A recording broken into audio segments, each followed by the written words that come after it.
Добро утро за нашите гледачи на Канал 5 телевизија и Здраво Македонија. Ова јануарско утро во вашиот дом ќе донесеме една интересна тема. Тема која опфаќа модата, блоговите и се она што се случува на виртуелниот свет. Наша соговорничка ова утро е Емилија Вучиновска. Добро утро.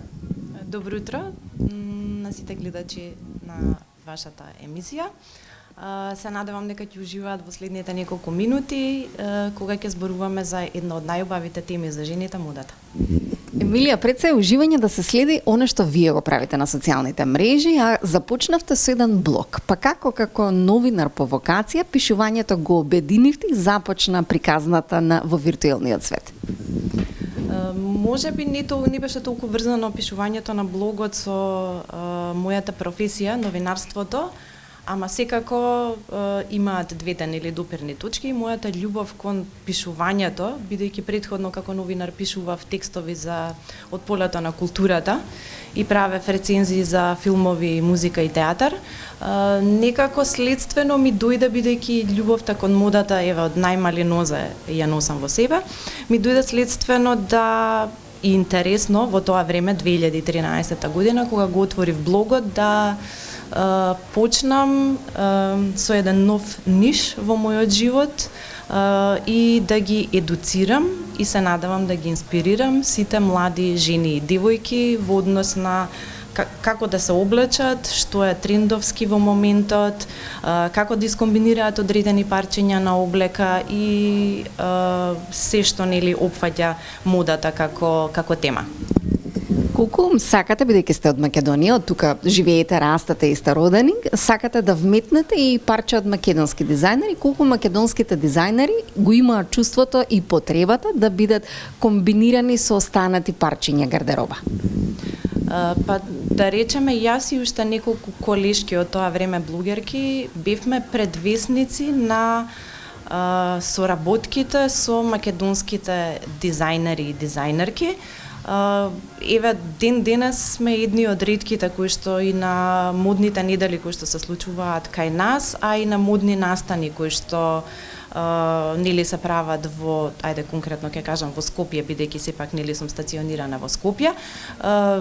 Секогаш издвојувам да носам парче од македонски дизајнер или дизајнерка, без разлика дали станува збор за облека, накити, додатоци, чевли, на сметка на некој high street бренд или парче кое што е направено од странски дизајнер или бренд. Македонските дизајнери на страна од ова имаат навистина многу потреба од било каков вид на соработка со сега ќе кажам инфлуенсери, во мое време беа блогери, јас и уште сум блогер, бидејќи пишувам текстови на мојот моден блог. Имаат навистина многу потреба и поддршка од инфлуенсери и блогери, затоа што тоа е начин да стигнат до нова публика, начин да ги промовираат своите модни нови колекции, а и ќе се зачудите колку македонските дизајнери навистина вложуваат труд и работат на создавање на нови колекции, можеби не во таа мера како странските дизајнерски куќи, бидејќи сепак странските дизајнерски куќи имаат и располагаат со многу голем буџет. Нашите дизајнери се навистина за поздрав и јас во секоја прилика кога и да можам, и денес, сум облечена во парче од македонски дизајнер, од Русица Мршек, и носам часовник, првиот часовник кој е изработен од македонски бренд. Не можам да се пофалам со чевлите, не можам да си ги најдам чевлите кои што беа изработени од домашен бренд. Емилија, споменавте многу, навистина рада сте да се почитува македонски локално произведено и создадено, но колку масовното производство на мода некако го гази времето и оно што се случува. Парчето да е со пониска цена, да нема вредност, едноставно и квалитетот да е различен и колку младите сакаат, бидејќи се случува многу брзо. Модата се движи многу брзо, интересот на младите е многу брзо, колку тоа некако го руши целиот квалитет во интерес на квантитетот. Па мислам дека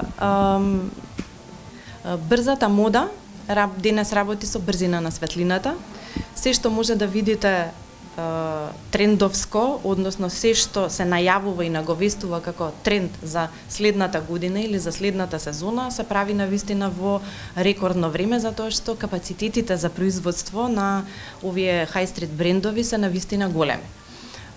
За жал, македонската мода и македонските дизајнери не може да се мерат со вакви брендови, иако мислам дека младите, помладата публика, помладата генерација на девојки и мажи кои што сакаат да се облекуваат убаво, повеќе внимание посветуваат на тоа да носат домашни македонски брендови, па и не мора да се македонски брендови, може да се српски, може да се од Грција, може да се од Бугарија. Јас на пример имам омилен бренд од Бугарија, Knap се викаат, две дизајнерки кои што навистина може да парираат на било кои светски брендови со своите дизајни.